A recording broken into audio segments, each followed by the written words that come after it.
नमस्कार, मैं डॉक्टर स्वाति मिश्रा आप सभी का अपने चैनल स्वेट्स पैशन पे वेलकम कर रही हूँ। पिछले वीडियो में मैंने मार्क्स की मेथोडोलॉजी का डायलेक्टिक मैटरलिज्म डाला था, जो कि शायद आप लोग को समझ में आया होगा। आज मैं उनके जो सेकंड मेथोडोलॉजी है हिस्टोरिकल मैटरलिज्म, आज मैं उसको एक्सप्लेन करने जा रही हूँ। बहुत ज्यादा कंफ्यूजन होता है ना स्टूडेंट्स को कि क्या लिखे। देखिए, समझ में आ जाता है, लिखने में हमारे बहुत ज्यादा कंफ्यूजन होता है कि डायलेक्टिक मैटरलिज्म में क्या लिखे, हिस्टोरिकल मैटरलिज्म में क्या लिखे। तो डायलेक्टिक मैटरलिज्म आप सभी को समझ में आ गया होगा, ऐसा उम्मीद करती हूँ। आज हिस्टोरिकल मैटरलिज्म हम समझना शुरू करते हैं। बेसिकली हिस्टोरिकल मैटरलिज्म को मैटरलिस्टिक इंटरप्रिटेशन ऑफ हिस्ट्री भी कहा जाता है। ठीक है, याद रखिएगा, ये टर्म भी यूज किया जाता है, materialistic interpretation of history. Marx general idea of society are known as historical materialism. अगर मार्क्स के हम सोसाइटी की जनरल आइडिया को समझे, मतलब उन्होंने समाज को समझने के लिए जिन मेथोडोलॉजी का यूज किया वो है historical मैटरलिज्म। Materialism is the basis of his sociological thought because for Marx, material condition or economic factors affect the structure of society. पिछले डायलेक्टिक मैटरलिज्म में ही हम लोगों ने समझा कि जिस तरह से हीगल ने आइडिया को बेस बनाया था सोसाइटी को समझने के लिए और बाकी चीजों को जानने के लिए, कार्ल मार्क्स बोलते हैं कि जो मटेरियल है वो बेस होता है किसी भी सोसाइटी के स्ट्रक्चर में। तो ये एक बेसिक डिफरेंस है। और मार्क्स के समाज के सामान्य विचार को ऐतिहासिक भौतिकवाद के रूप में जाना जाता है। भौतिकवाद उनके समाजशास्त्री चिंतन का आधार है, क्योंकि मार्क्स के लिए भौतिक स्थिति या आर्थिक कारक समाज की संरचना को प्रभावित करते हैं। His theory is that material condition comprise, उन्होंने बताया कि material जो condition है वो दो चीजों से मिला है। एक है means of production, उत्पादन के साधन, दूसरा force and relation of production, उत्पादन की शक्तियां और संबंध। ये सब हम मार्क्स की थ्योरी में चीजों को समझे हुए हैं, अब यहां बस हमें जाना है। Let us tell you why Marx theory of society that is historical materialism is historical. Historical materialism को हिस्टोरिकल क्यों कहते हैं? देखिए, आपको पता है फेवर बैक से इन्होंने मैटरलिज्म का कंसेप्ट लिया, ठीक है, और इसको हिस्टोरिकल मैटरलिज्म क्यों कहते हैं? क्योंकि हम it is historical because Marx has traced the evolution of human society from one stage to another. उन्होंने जो ह्यूमन सोसाइटी को का इवोल्यूशन देखा वो एक स्टेज से दूसरे स्टेज में देखा, मतलब प्राइमरी से फ्यूडल से एशियाटिक सोसाइटी, इस तरह से उन्होंने स्टेज वाइज स्टेज देखा है, इसलिए हम इसको हिस्टोरिकल कहते हैं। आगे आप चीजों को और अच्छे से समझेंगे, इसका ये हिंदी है। The earlier view, that of Hegel, was that idea were the cause of change. इससे पहले, क्योंकि इस बार आपको हिस्टोरिकल मैटरलिज्म में बहुत ज्यादा कुछ समझना नहीं है, क्योंकि आप डायलेक्टिकल मैटरलिज्म में बहुत सारी चीजों को समझ लिए हैं। डायलेक्टिकल मैटरलिज्म में आपने ये देखा था कि जहां हीगल आइडियाज को बेस बनाते हैं किसी भी चेंज को लाने के लिए, Marx opposed this view and instead argued that ideas were a result of objective reality, that is matter.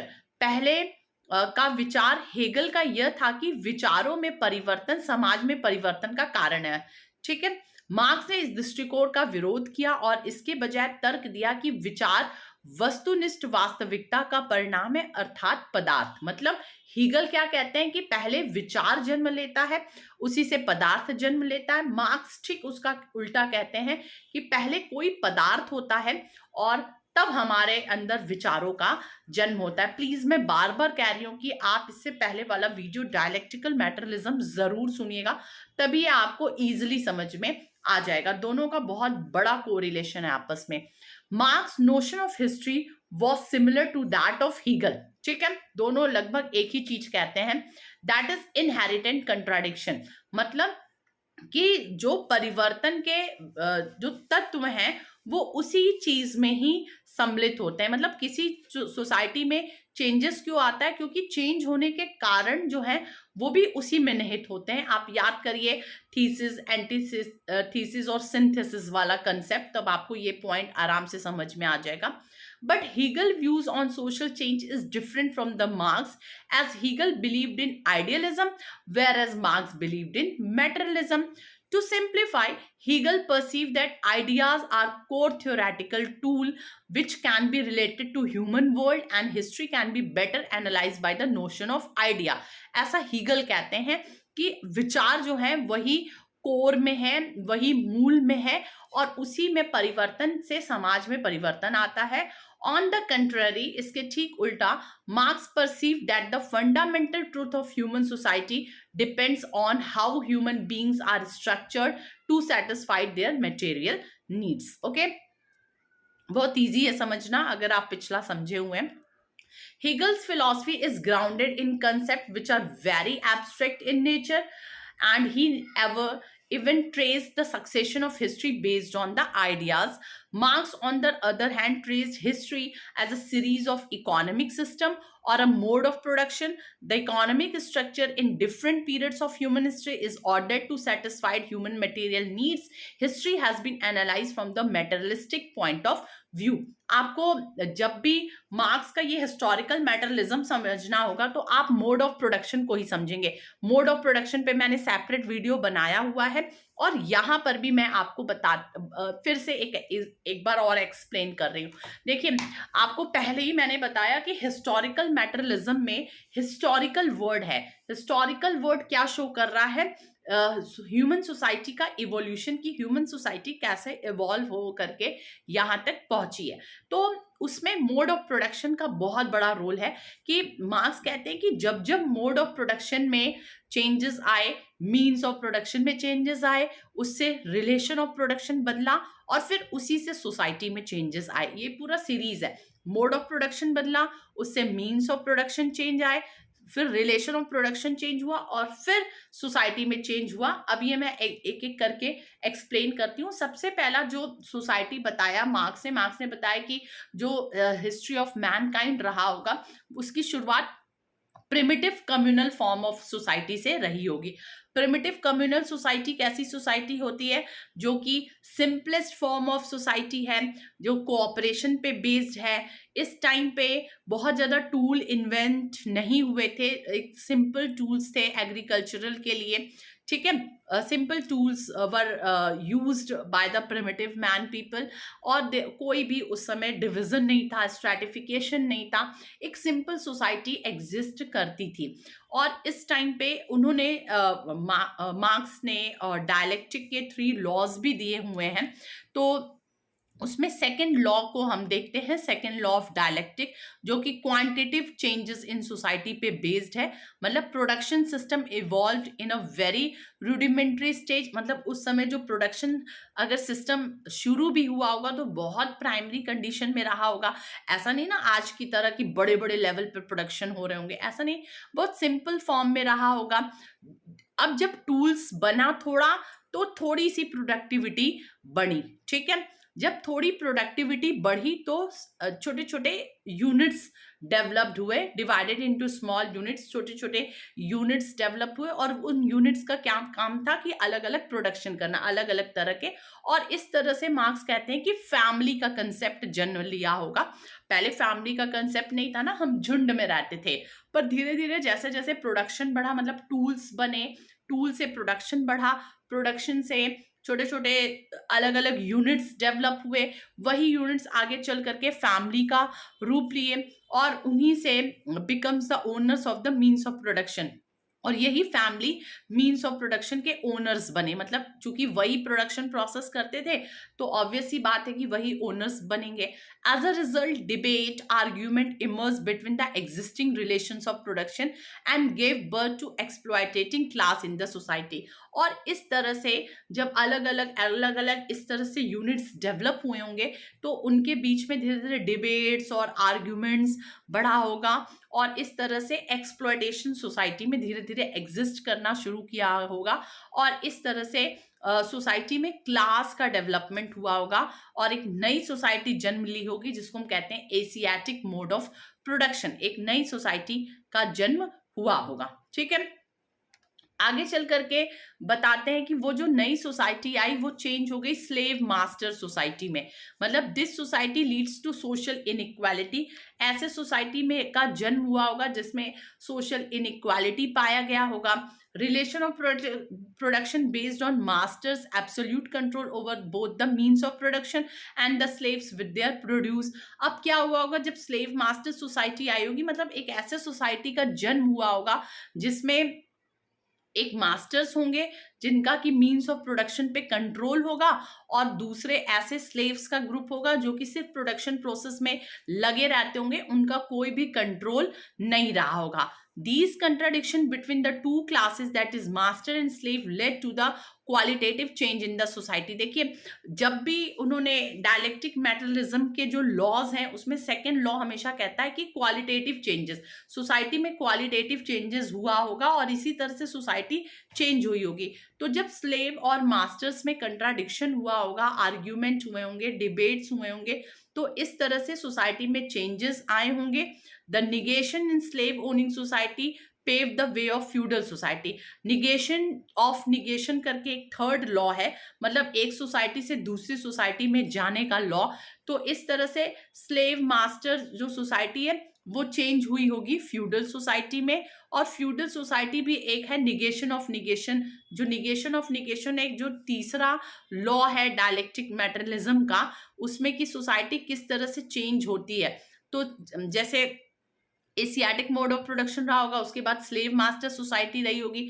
Slave master society में भी आपस में कंट्राडिक्शन आर्ग्यूमेंट हुआ होगा बिटवीन टू क्लासेस, और फिर एक नई सोसाइटी जन्म ली फ्यूडलिस्टिक सोसाइटी।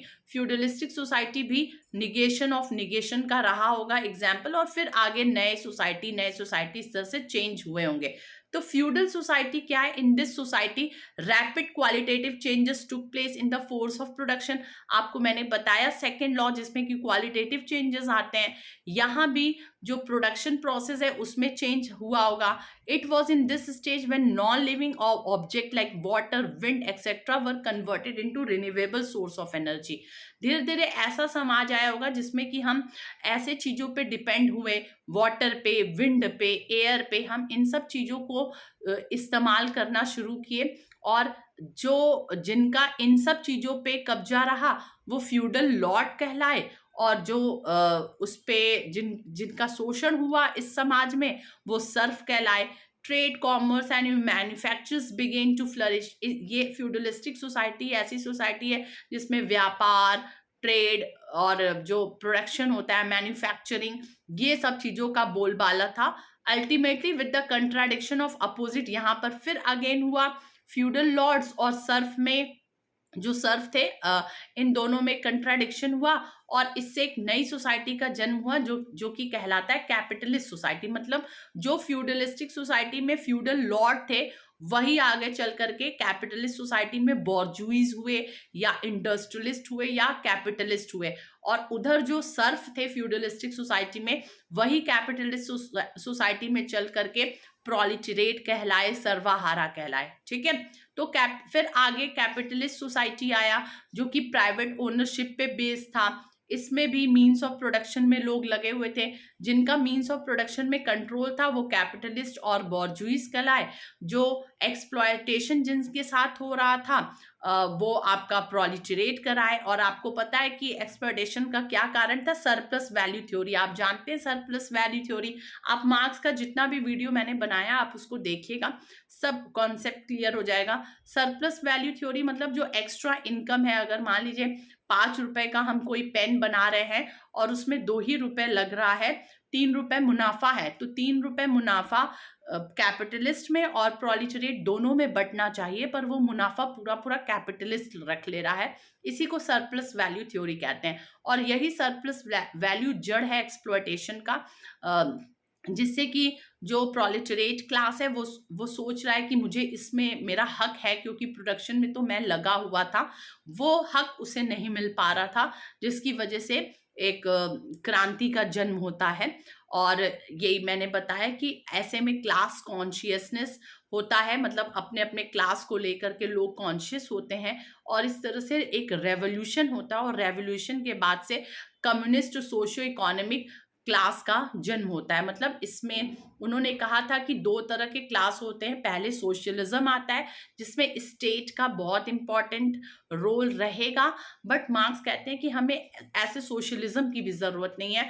लास्टली हमें कम्युनलिज्म स्थापित करना है। कम्युनिज्म जो कि स्टेटलेस सोसाइटी होगा, जिसमें स्टेट का भी कोई रोल नहीं होगा, कोई प्रोलिटरेट नहीं होगा, कोई बॉर्जूइज नहीं होगा, कोई क्लासेस नहीं होंगी। इस तरह से उन्होंने बताया। But according to dialectic, contradiction is inevitable part of human beings and their surroundings nature. Thus, three laws of dialectics are used in the Marxian analysis of human history.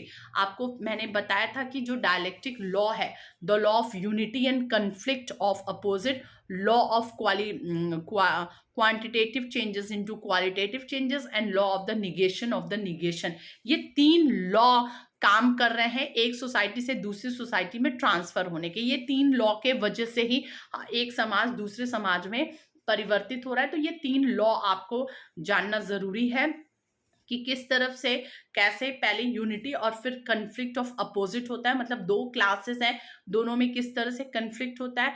Society किस तरह से क्वांटिटेटिव चेंज से qualitative change की तरफ जाती है, और negation of negation होता है। मतलब एक सोसाइटी दूसरी सोसाइटी को जन्म देती है। इस तरह से आप पूरा ये हिस्टोरिकल मैटरलिज्म का कंसेप्ट आप समझाएंगे, क्योंकि हिस्टोरिकल मैटरलिज्म के कंसेप्ट को हम कहीं ना कहीं से डायलेक्टिक मैटरलिज्म से ही कनेक्ट करके देखते हैं। तो सबसे पहले हमें डायलेक्टिक मैटरलिज्म का कंसेप्ट समझना होगा कि हीगल ने किस तरह की थ्योरी दी, हीगल के किस पार्ट को हम मार्क्स ने अडॉप्ट किया, किस पार्ट को मार्क्स ने छोड़ दिया है। फिर वो फेवरबैक से वो मैटरलिज्म से इंस्पायर्ड होके मैटरलिज्म को वो लेते हैं और कार्ल मार्क्स के डायलेक्टिक को अडॉप्ट करते हैं, पर वो आइडियलिज्म को छोड़ देते हैं। और इस तरह से मार्क्स अपने डायलेक्टिक हिस्टोरिकल मैटरलिज्म की थ्योरी को अडॉप्ट करके बाकी मतलब मेथोडोलॉजी को अडॉप्ट करके बाकी सारी और थ्योरीज को बिल्डअप करते हैं। तो मार्क्स की आप कोई भी थ्योरी पढ़ेंगे, क्लास स्ट्रगल की थ्योरी, एलिनिएशन की थ्योरी, आप किसी भी थ्योरी को देखेंगे तो उसके पीछे जो मेथोडोलॉजी है वो डायलेक्ट मैटरलिज्म और हिस्टोरिकल मैटरलिज्म की थ्योरी है। तो इन दोनों को हमें समझना है। तो इसको मैं इसलिए इतना जल्दी जल्दी लेके गई कि जब आप डायलेक्ट मैटरलिज्म के कॉन्सेप्ट को समझ लेंगे तो आप अपने आप हिस्टोरिकल मैटरलिज्म को समझ लेंगे। और हिस्टोरिकल मैटरलिज्म में ये जो मैंने मोड ऑफ प्रोडक्शन के डिटेल्स दिए हैं, मतलब जो अलग अलग स्टेजेस बताए हैं कि प्रिमिटिव स्टेज रहा, फिर स्लेव मास्टर स्टेज रहा, फिर फ्यूडल स्टेज रहा, कैपिटलिस्ट स्टेज रहा, फिर सोशलिज्म और फिर कम्युनिज्म। इस पूरे को ऐसे ऐसे न लिख करके अगर आपको एग्जाम में आता है तो आप इसको पैराग्राफ में लिखेंगे। और इन तीन जो लॉज आपको दिखाई दे रहे हैं डायलेक्टिक के, laws of dialectic, law of unity and conflict of opposite, law of quantitative changes into the qualitative changes, and law of negation, इसी के थ्रू सोसाइटी में चेंजेस आता है और हिस्टोरिकल मैटरलिज्म आगे थ्योरी बढ़ते जाती है। तो आप इस तरह से एक्सप्लेन करेंगे। अगर आपको इन तीन लॉ पे अलग से सेपरेट वीडियो चाहिए तो आप मुझसे कहिएगा, मैं इन तीन लॉ पे अलग से वीडियो बनाऊंगी ताकि ये तीन लॉ आपको और अच्छे से क्लियर हो जाए। तो चलिए ये वीडियो यहीं पर समाप्त होता है। हम नेक्स्ट टॉपिक पे फिर जल्दी मिलेंगे। Till then bye bye, take care.